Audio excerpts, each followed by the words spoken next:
What is going on, everyone? Welcome to Barking for Balance, the podcast where we talk about dogs, but we also talk about whatever it is that's meant to teach, inspire, and entertain.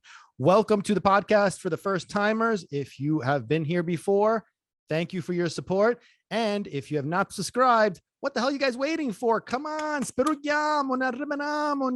you got to subscribe. Make sure you subscribe. We are on Spotify. We're on Google Podcast, Apple Podcast, and on Amazon. We are also on YouTube. Make sure you also follow us on Instagram and Facebook under Packman to the Rescue, Packman to the Rescue. I am Packman Batita, Pat the Packman Batita. Henceforth, Packman to the rescue. Yes, I am Pat the Packman. I am dog behavior and rehabilitation specialist for Packman to the rescue. And we train people, not dogs. That's right. You want to train dogs? You just don't get it. But subscribe to the podcast because then I will teach you and then you will get it. We want dogs that are happy, fulfilled, and well-behaved, not well-trained. You need to be well-trained. Every dog is well-trained. Don't worry about training. Worry about psychology. Worry about the brain of the dog. Listen to the podcast, subscribe, make sure you subscribe. I'm going to keep saying this again. Don't worry about it. Today, I was inspired. I wanted to shoot a podcast episode based on topics that really happened personally. So it's topics that are very important. It kind of like ties in with the dog training crap that really doesn't make any sense. And in case you are joining for the first time, if you're saying, what the hell did he just say? I speak Sicilian. So, take out your notepad and you'll learn another language. Therefore, let's get into it. So what is it, the topics that I want to discuss today? Two topics in particular. One of them is how dogs communicate. Okay. Number two is how dogs correct, period. In this particular episode, what we're going to talk about is more how dogs correct each other, or really it's going to be based on what happened, how other animals even correct dogs and how dogs respond to that. And so basically, like I said, these two topics are very important. How dogs communicate. Training. No, that's training. It teaches tricks. It teaches a dog to perform a trick. We have to understand the psychology of the dog. How does the brain work? The brain of a dog is different than the brain of a human. I say this all the time. Dog language is different than human language. That's what's important. We have to understand those two things. Not human language applied on a dog, not human psychology applied on a dog. It doesn't make sense. That's why you take obedience classes. You teach your dog the tricks, the sit, stay, lay down. And then at the end of the day, you have these behavioral issues, even if they're minor, even if you make excuses for it, even if you rationalize for a particular reason, they are still behavioral problems that may not be a problem for you personally, but it's a problem for them. Okay. Whether it's fear, anxiety, aggression, excitement, whatever the case may be. So it's a problem. È un problema. Oh, so let's get to this now. How do dogs communicate, and why am I bringing this up based on some personal things that happened? So what ended up happening was I took Socks and Pepper to the vet. Just, nothing major. So I just wanted to take them, and I usually take them together. Why leave one of them home, right? No, if we get this all no. This was Socks' turn. Pepper tagged along. If it's reversed, it's the same thing. They come with me. That's how it works. That's because they're well-behaved. They're well-behaved because I'm well-trained. Does this make sense? That's why you got to subscribe. So you learn. Zing at it. This way you learn. You get dogs that you could do everything with. Not training, not training, dog psychology. All right. I'm getting carried away here. Packman, man, I get carried away with this stuff because I love it. I love helping people understand their dogs. I love making dogs happy and fulfilled. I love that. That's really why I do this. Anyway. So bringing Socks and Pepper to the vet. And by the way, I also have a surprise announcement coming, and I'll share that with you in a little while. I'm very excited about it. It's been a project that's been in the works since 2016, and it's finally coming to fruition. You want to know what it is? It's intrigante. You're curious? All right. Well, I'll share it with you in a second. So how dogs communicate. So I'm with Socks and Pepper in the vet, and it was very, very busy. Madonna mia. That lobby was packed. People all over the place. They must be doing good business. The vets make good money apparently. So, and I know how much they charge me. So I'm multiplying. Anyway, I'm digressing here. So, I walk in with Socks and Pepper on my slip leads, and there's, they want to let me in because there's other dogs that are there. They're not really too keen. Of course, I walk in with the big black scary pit bull. People are not exactly too receptive to that with their little floofy dogs and whatever, their cats and whatnot. So they want me to go directly into one of the rooms. So I'm walking into one of the rooms as I walk into the vet. And as I'm walking into the room, there's a lady, a husband and wife, that had a cat in a carrier on the ground. So it was one of those like soft type carriers, like the material made out of material, and you could see pretty clear through it. Now, listen, you guys have been paying attention. Socks and Pepper have no problem with other animals. They don't have any problem with anything. So I wasn't exactly concerned that they were going to do anything with the cat, but they were curious. You know, they walked in, went right for the carrier. And of course, the lady freaked out. Oh my God. So what happened was that the cat swatted and hissed very loudly at Socks. Socks was on the receiving end of this one. So the cat swatted and hissed very loud, like a roar, you know, like cats do, and they're like intimidating, trying to be intimidating. And you know, it rumbled inside the room. So of course the lady, you know, was, oh my God, this dog's about to kill my cat. But so of course I took that as an opportunity, not just to educate about dogs, because this, you know, I don't know if these people had dogs, if they cared about dogs, but I also wanted to take the opportunity to educate about pit bulls. So I go into this spiel and I'm explaining what was going on. And I'm explaining it's okay. They're communicating with each other. And if you notice, my dogs responded perfectly to that communication. What are you talking about is what she said. I said, let me explain. What happened was that the cat swatted at Socks. Why did he swat at Socks, or she? Why did she? Let's call him he. Why did he swat at Socks? Simple. Socks came in a little too excited. Okay. He came in into the cat's space without permission. The cat was in this barrier, right? Felt, you know, that couldn't protect itself, asserted himself, you know, was afraid, whatever the cat was feeling. He was communicating to Socks what he was feeling. And he was basically saying, in a nutshell, whoa, big fella. Slow down. I don't know you. You're entering my space. Your energy is a little too excited. You're a little too high end. Slow it down. Okay. That was the communication, in a hiss, a roar, and a swat. That was it. Okay. So now we have the other end of this communication, of this conversation, right? So the cat is communicating, having a conversation with Socks. Now, Socks's job at this point is to continue or respond to that communication. So now the conversation begins. Now, if Socks was one of those dogs who is undisciplined, right, unruly, who is not well behaved because the owners have not established direction, bounds, and limits for them, and have not taught them proper manners, proper social skills, proper etiquette, you know, they're undisciplined, not well-behaved dogs. That dog could have responded by trying to attack the cat. Basically, the dog would respond, well, what's your problem? Why are you, I'm just trying to say hello. What's your problem? Right. And I'm sure that you've seen this kind of stuff with two dogs. A dog will come in a little hot, a little too hot. The other dog responds and the other dog goes back. And all of a sudden you have a little scuffle, maybe not a full-blown fight, but you have a scuffle, right? That's the problem, is because the communication was not received properly because you never taught that dog to respect. Respect is important.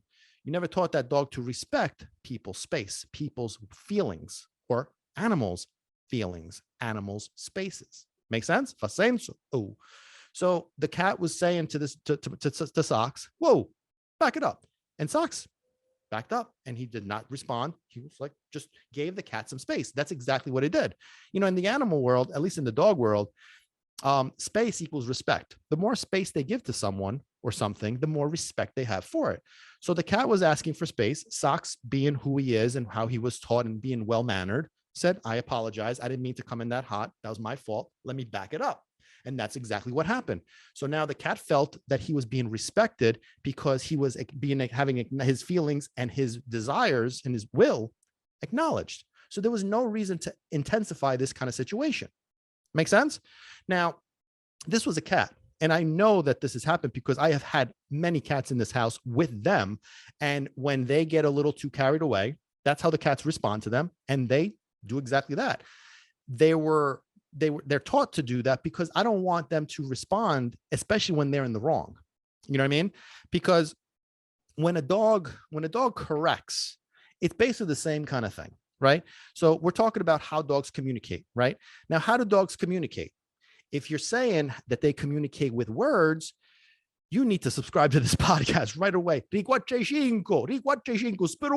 Hurry up, subscribe, start watching all the episodes. There's 30 plus episodes. You need to pay attention. You need to learn. No, they don't communicate with words. They communicate with two things: energy and body language. That's it. So the cat was very assertive about it, not angry, not just assertive. And Socks responded. That's how dogs communicate. They don't communicate with anger or frustration. They just assert themselves, right? And the other party is going to respond to that. Okay, I'm sorry. That was my fault. Okay. Now, what's happening is that what is the other end of the correction, right? Because obviously it's not always their fault. So if you have two dogs that are communicating with themselves, they're communicating with each other, one of those dogs is most likely going to be the offender, right? So in this case, when we have Socks and the cat, Socks was the offender. So on the other side of this is we have two dogs. Okay. And this has happened on many occasions when I take Socks and Pepper out to rehabilitate my clients' dogs with me, that this is what ends up happening. So I have to educate and teach what they're seeing, what people are seeing. So what ends up happening is that how the dogs they correct each other. And that's why I wanted really to talk about these two specific topics: how dogs communicate and how dogs correct, because this is a major misunderstanding, major misconceptions that people have. And now, because of this misunderstanding, these misunderstandings or this misinformation, because you go on Google and you find all this crap, and then you start to absorb it and apply it, and now all of a sudden it doesn't work, and you're starting to get confused and frustrated. That's why your dog is responding to that, is because you're confused and frustrated. You don't know what you're doing. Your dog knows that. They're not going to trust and respect you.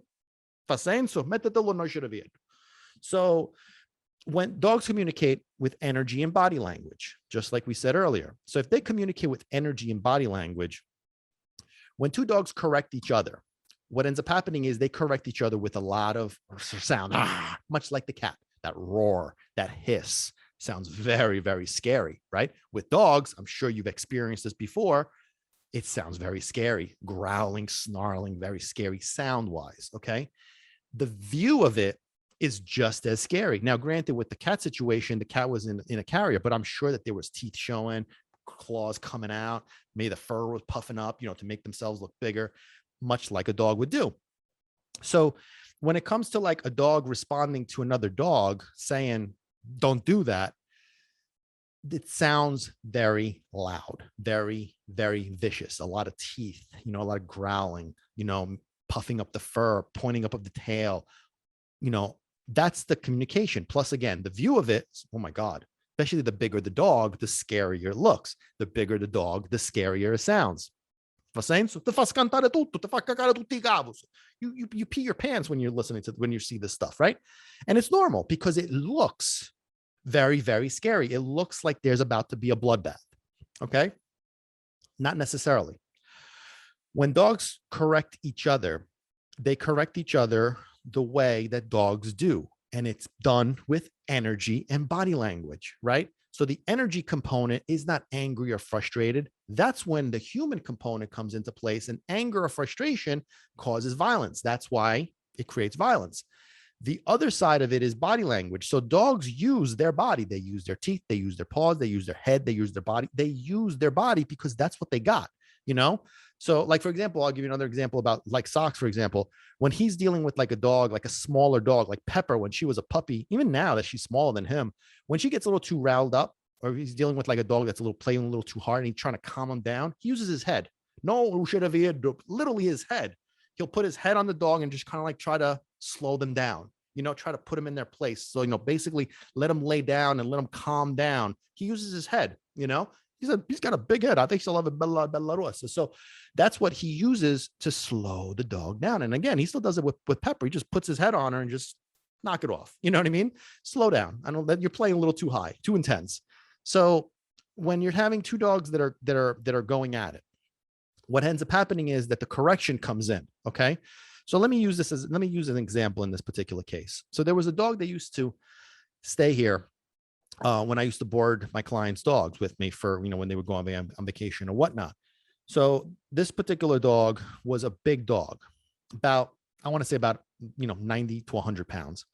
And this dog would not stop playing from the moment I took her out of the crate to the moment I put her back in to go to bed.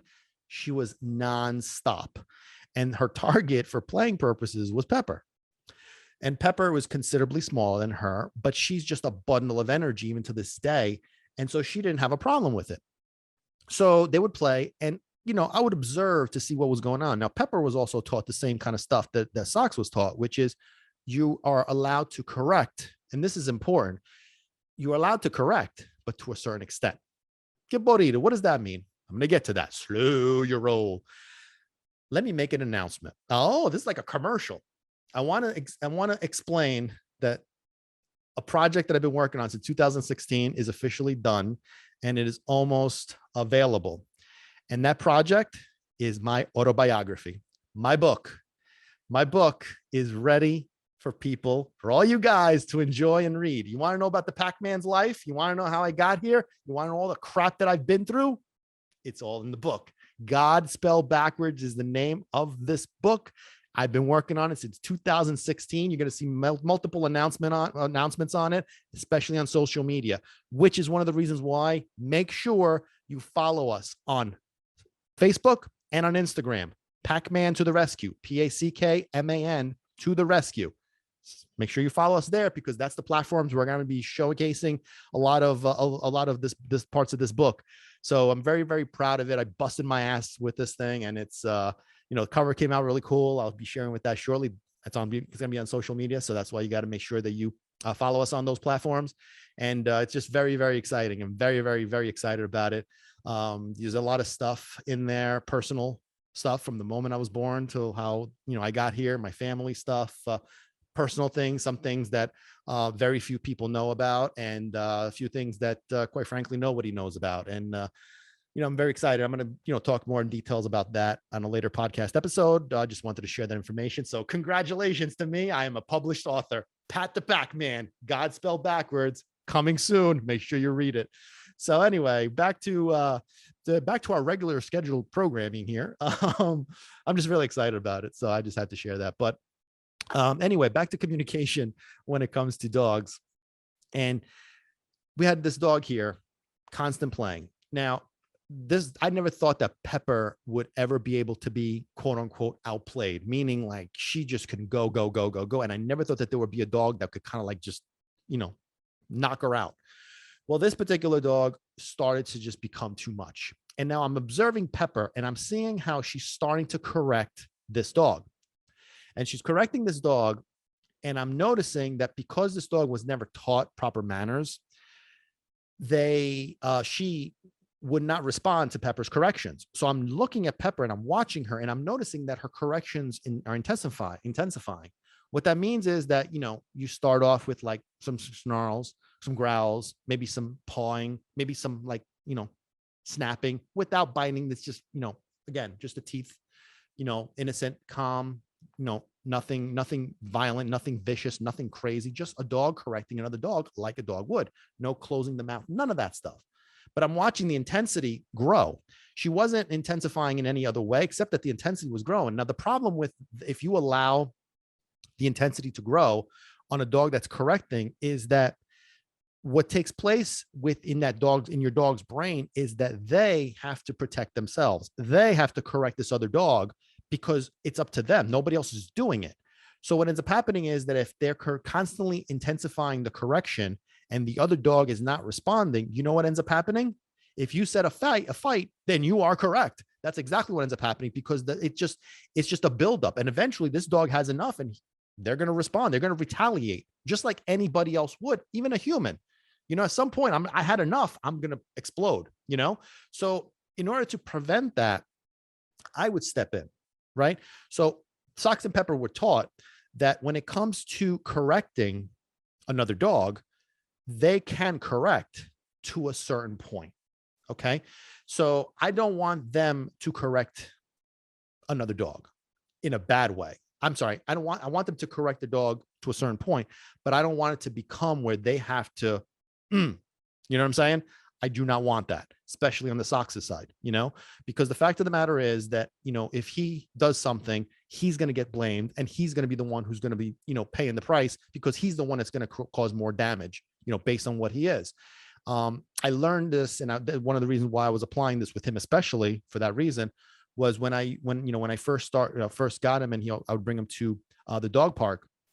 I'm sorry, when I hired a dog walker that would bring him to the dog park, he was taught that if another dog bothers you and they're not responding, you need to go to your human and let them deal with it. So, the dog walker that we had at the time, she was like this little, 4'2", 18-year-old, 85-pound, little girl. And he's like, a 75-pound monster compared to her. So they would go to the dog park and there would be like people, I'm sorry, there would be dogs that would just, start to bully him. They start to like, push him around. And of course the owners aren't going to do shit because, it is what it is at the dog park. But, at one point when it got too much, he would run and stand right next to her, right? Or behind her. And so people would make fun of him all the time. Oh, look at the big black scary pit bull. He's such a wimp. He's so, I got news for you. He does that for a reason. And that's exactly what I wanted him to do, because at the end of the day, if he responds, if he attacks, your dog's going to pay the price. Your dog's going to get hurt, but he's going to be blamed. So I don't want that to be the case. So I will protect him. That's my job. My job is to protect him. I don't need him to protect me. You know what I'm saying? That's really the foundation of it, is if you allow your dog to protect you, they're going to protect you against everything.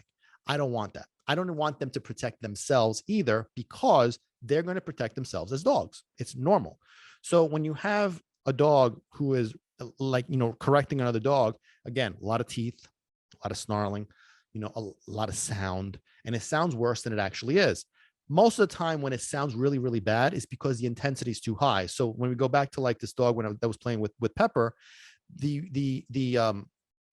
problem was the problem in that particular case would be if the intensity climbed and Pepper's intensity was too high. Now, if she went to the correct and the other dog would retaliate to that, now it's going to sound a lot worse. Now, my job is, as the pack leader, as the one who is establishing direction, boundaries, and limits, is to slow them down. So the intensity of the play is at a level 5 max or lower. So as it starts to go past the 5, I have to stop them, bring them back down, and then let them go back at it. So if you're consistently doing this, you're teaching them that it's okay to play, but you have to play at this level, 5 or lower, not at this level. You know what I'm saying? That's basically what you're doing. Because think about it like this: if you have like 2 boys, that are play wrestling, right? And now it's just play fighting. It's just whatever, nothing crazy. But now the intensity starts to pick up, and the intensity is continuing to pick up. And then all of a sudden, one of the boys gets hurt. What happens? Now you have a full blown fight, right? Same thing with dogs. Your job is to control the intensity. That's why it's so frustrating for me, at dog parks, when you watch people just it's very frustrating when you watch people not do anything. Let them deal. Let them figure it out. You see this all the time. I'm sure you've experienced it. People. Let them figure it out. They'll figure it out. Yeah, they're going to figure it out like dogs. That's what's going to happen. And what you're teaching them is that they have to figure out amongst themselves. And then you're wondering why you're having constant fights, not just within your household, but with other dogs too, is because that's what you taught them. You have to step in. You have to be the one to show them that they are not to correct past a certain point, because I didn't want Pepper to intensify those corrections. So as soon as it got to like the point that I wanted it to be, then I would step in and I would control the other dog, not Pepper, because Pepper was fine. I would have to correct the other dog to say, slow down. She would slow down. And if Pepper was done, then I would have to make sure that the other dog knew that's enough. Okay. She said enough. She's told you multiple times. But you see, this is the problem, is that people talk to their dogs like they're human. They rationalize with dogs. Listen, Pepper's had enough. She told you multiple times. You got to give her a break. Okay. Is that okay? Do you mind? Please. Thank you. Okay. I appreciate it. Thank you. You're such a good girl. Come on. That's how it's work. That's how it works. Okay. You don't do it that way because they don't understand the words. So you have to make sure that the brain of the dog is receptive of what you're trying to communicate. Okay. So going back to corrections and physical, how how physical dogs are, I don't want them to correct each other past a certain point. That's just not allowed.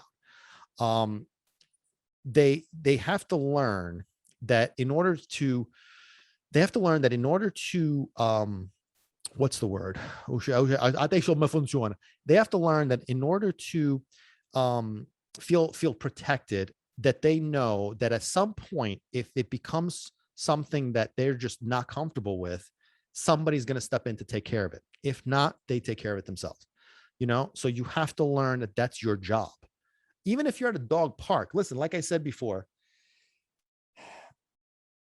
if you, how could I put this? If you if you're at a dog park, right? And I'm not a big fan of dog parks anymore. I used to go pretty frequent, and now knowing what I know and seeing what I've seen, I'm not a big fan of them anymore. But whatever, if you feel comfortable and you enjoy them, God bless you. But don't be afraid to correct the other dog. You know what I'm saying? Don't wait for the owners to do it, because sometimes you're going to be waiting for quite a while. You know, make your dog see that you are not just in control of them. Let your dog see that you are not just able to handle them and protect them and deal with them. You are able to protect them from others. You're able to handle others. That's going to earn you a lot of trust and respect points, guys. You know what I'm saying? So don't be afraid to do that. Assert yourself, step in so that they don't have to. Okay. It's going to go it's going to help you multiple ways, but especially the fact that it's going to tell your dog, I don't have to correct because my mommy's got it. I don't have to correct because my daddy's got this. So I am fully protected. I'm just going to sit here. When I go to the dog park, my job is to have fun and be respectful. That's it. And if you did your job properly and you taught your dog good manners, it's going to be a great day at the dog park. You know what I'm saying? At least for your dog. The other dogs, hopefully they did the same thing. You know what I mean? So energy and body language is crucial. And also the communication factor is important. So don't panic, because this is something that happens a lot. People freak out when they see like these little scuffles. They freak out. Oh my God. Oh my God. Oh my God. So like with Pepper, Pepper was, I call Pepper Mama Pepper for a reason. And I call her Mama Pepper because she is a disciplinarian. You know what I'm saying? She is the dog that I bring in when another dog needs to be put in their place. Okay. Because Pepper is very, very, very balanced, well-behaved, and also has those motherly instincts and that ability to discipline that only a dog can. That the way only a dog can. You know what I mean? So I bring Pepper in when I need her to basically establish a certain dynamic. So a couple of months ago, went to a client's house. Brought Pepper in with this dog. And of course, this is the kind of stuff that happened. Now, Pepper corrected the dog. The dog did not retaliate. The dog understood. But the problem was that the dog owners panicked. They were freaking out. Oh my God, she's going to kill my dog. And I said, no, this is not what's happening. She knows what she's doing. Because if she didn't do what I wanted her to do, then I would step in to let her know it took her too far. Okay. If she would have done something like that, for example, if let's say a dog is eating food and like their own food, and she goes near them and the other dog growls at them and she responds to that, then I'm going to correct Pepper because that's unacceptable. Now, granted, that's not going to happen because my baby got educación and she's well mannered. So if another dog is eating, she gives them space because that's what she was taught. Directions, boundaries, and limits. So you understand what I'm saying? That's why you got to subscribe. So if she's going to do something in this particular case with like my client's dogs, I let her do it because she was doing exactly what I needed her to do. She was teaching this dog. And this happens a lot. Like even when I'm on the street, I'm outside with my guys with Socks and Pepper, and another dog comes over. Oh, can we meet? Sure. And then this dog gets a little carried away. There's a couple of dogs in my neighborhood that actually are very, very rambunctious. They still have not learned their lesson, and they get very, very frisky. And Pepper puts them in their place, and they stop. And oh my God! Now it's funny because now that these dog owners have seen this in action, they recognize, oh, nothing. She never did anything. Exactly, because she's not being aggressive. she's being corrective. She's doing what a normal, proper behaved dog would do.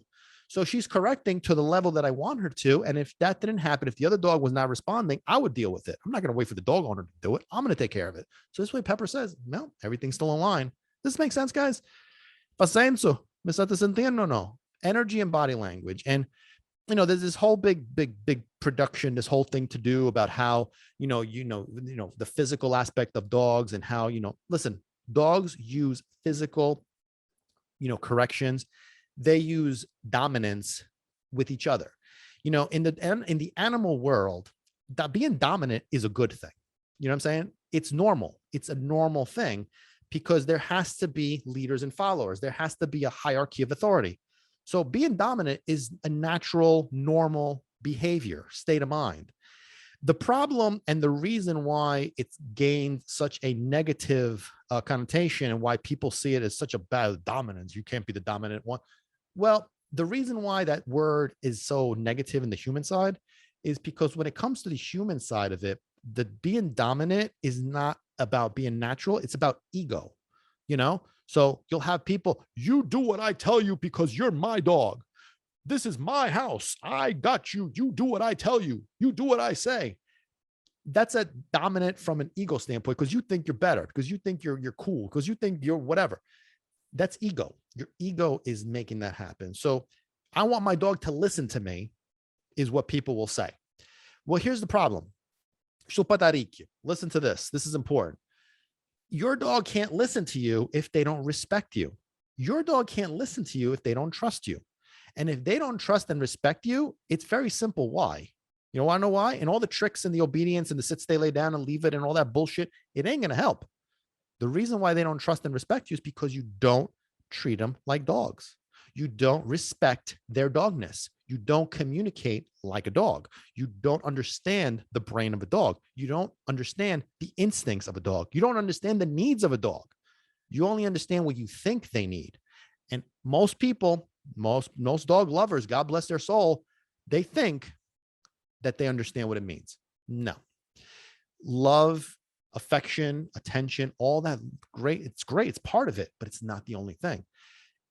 Assuming certain things. I was just talking to somebody just today who was telling me about a dog that they put into a foster situation.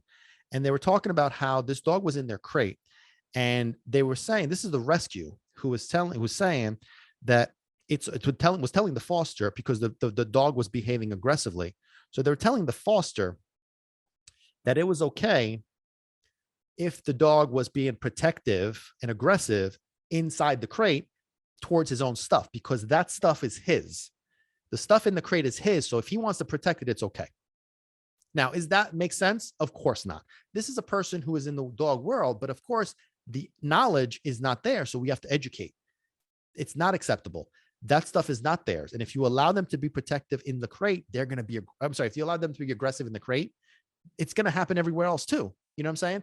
So the way they're displaying it may not be that the dog is being aggressive, but because of the way they're behaving, it's perceived that way, right? Maybe this dog is just being unsure. Maybe this dog is just being dominant because you said, this is your stuff. So they're saying, hey, oh, this is my stuff. Don't come near it. You see what I'm saying? Move, back it up. Sure. Martin. That's what you're told them to be. So we automatically label these dogs as aggressive. And that's the reason why I really wanted to talk about how dogs communicate and how dogs correct, is because we label them aggressive when they're trying to do something and when they're being dogs. So you see a dog like Pepper who's correcting a dog that's just very, very rambunctious. You think, oh my God, that dog must be aggressive. No, that dog is perfect. Perfect. She's teaching your dog. And if you don't understand that, you're going to create a conversation between the two of them that's just going to cause more problems because you're not understanding what they're communicating. You're not understanding what they're speaking. And you're assuming that you understand, but in reality, un saniente, you don't know nothing. And you're causing problems, right? You cause problems because there's this miscommunication, right? So makes sense? There was a movie that I watched and I really, really like it. I really, really enjoy it. It's relatively new. It's called Call of the Wild with Harrison Ford. And basically, I'm not going to spoil it, but it's a really good movie. Go watch it.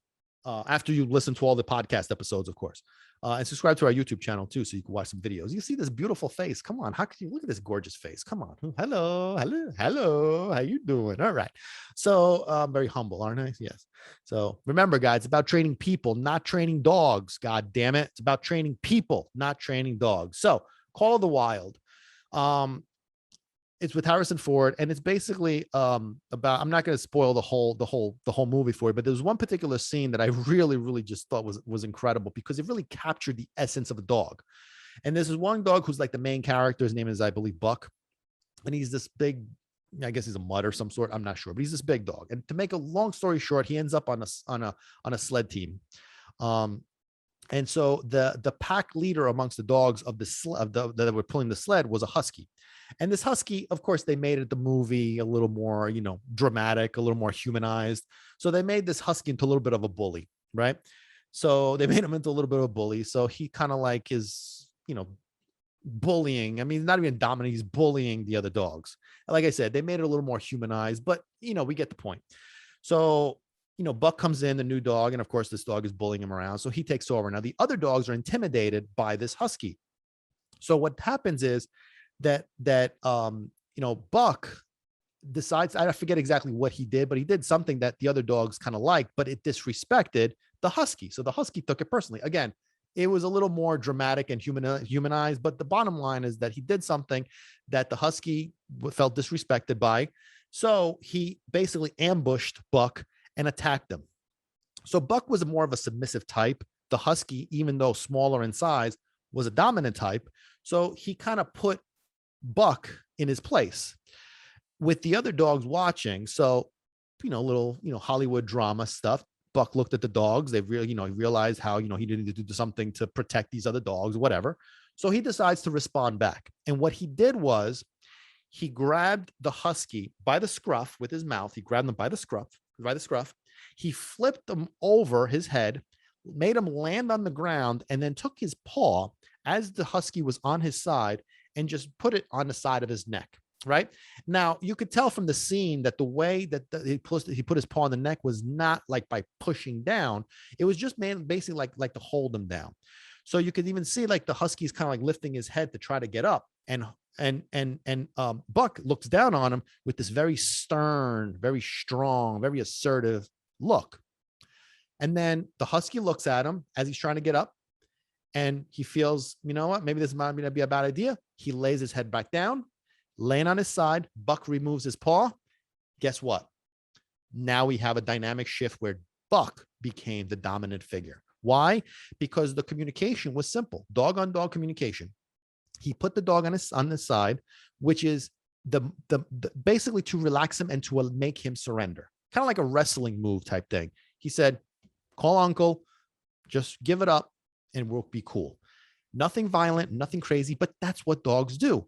And you could see it again, the way I was describing like Socks when he was dealing with like the smaller dogs with Pepper, when he's trying to calm down, he uses his head to kind of like pin him down. That's really dog on dog communication, body language. You know what I mean?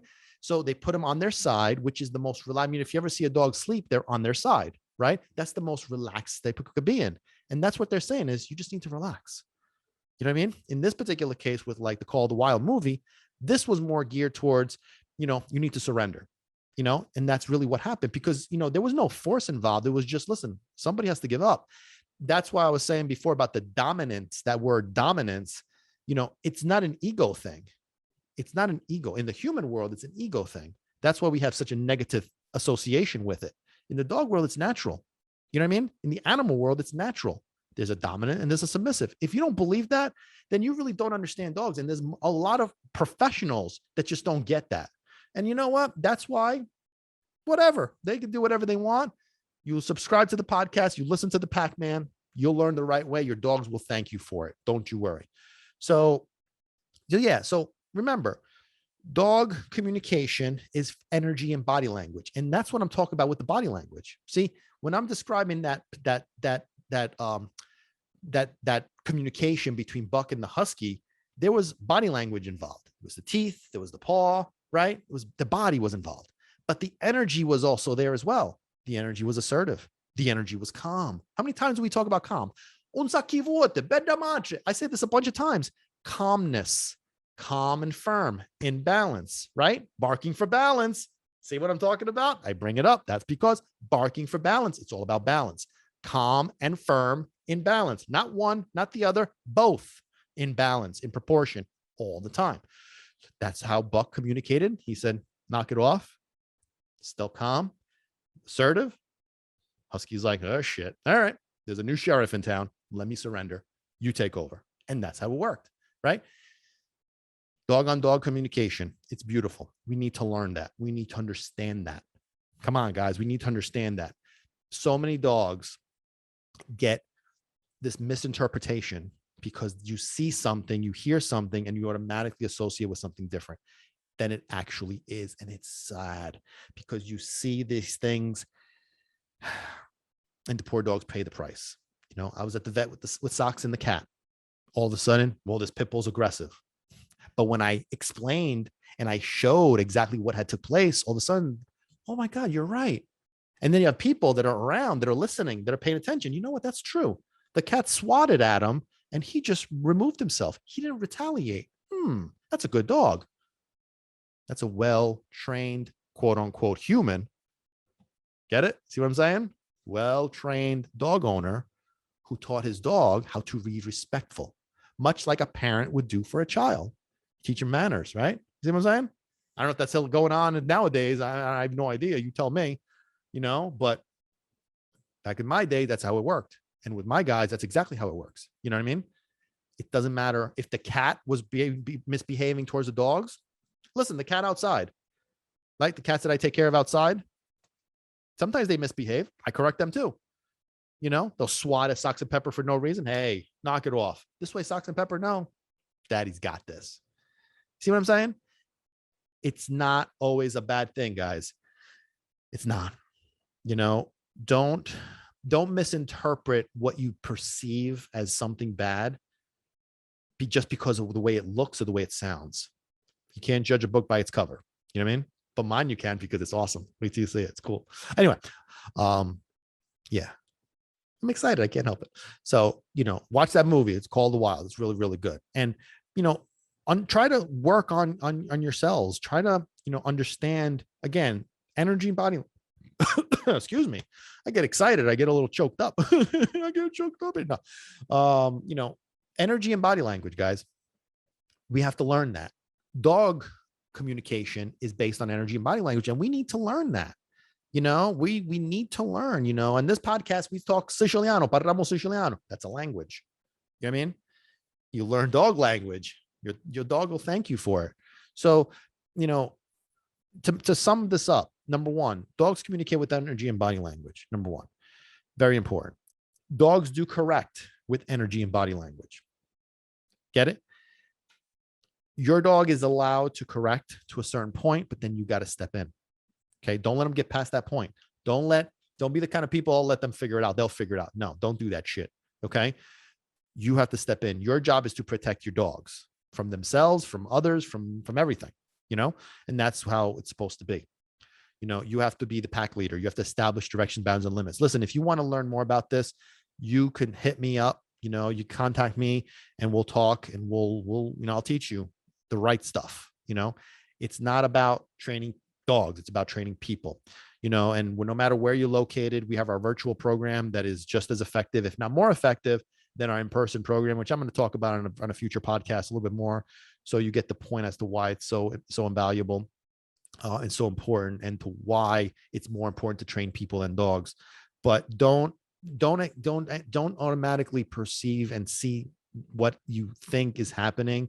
You know, don't panic. If you're ever in a situation where you have like this quote unquote scuffling type thing, don't just freak out. Remember, calm and firm is always what you're supposed to be. You know what I mean? And don't correct immediately. You know, a dog that's snarling, people freak out about that too. They try to take something away and the dog is snarling or whatever the case may be. Most of the time, those dogs are being nervous. Sometimes they're nervous dominant. You know, sometimes they're just dominant, but always stems from the dog owner's lack of establishing directions, boundaries, and limits, otherwise known as leadership. You know, if a dog snarls to try to intimidate you and you become fearful and you back away, guess what? You just showed that dog that what they just did worked. So they're going to do it again. and they're going to do more of it. You know what I'm saying? So listen, I think I explained this. If you guys want to learn more, just hit me up. Make sure you subscribe to the podcast, guys. I said it once, I'll say it again. If you haven't, what are you waiting for? Spotify, Google Podcasts, Apple Podcasts, Amazon, YouTube. Subscribe to the YouTube channel. Make sure you follow us on Facebook and Instagram at Packman to the Rescue. Packman to the rescue. All spelled out. No numbers in there. Got it? Make sure you do that. You're going to see God Spelled Backwards is coming out, guys. Kick-ass book. You're going to love it. It's inspirational, funny. Come on. It's about me. How can it not be? I'm really proud of it. So anyway, hope you guys enjoyed this episode of Barking for Balance. And if you have any questions, hit me up. Love talking to you guys. I love doing these podcasts. I really love, teaching you. I really love you guys sharing, and I love you guys communicating back. So let's continue to do that. You guys are my guys, Pac-Man. And we're going to come up with a name for you guys as well. So anyway, hope you guys have a great night. Thank you for joining Barking for Balance, and I will catch you next time. See you later.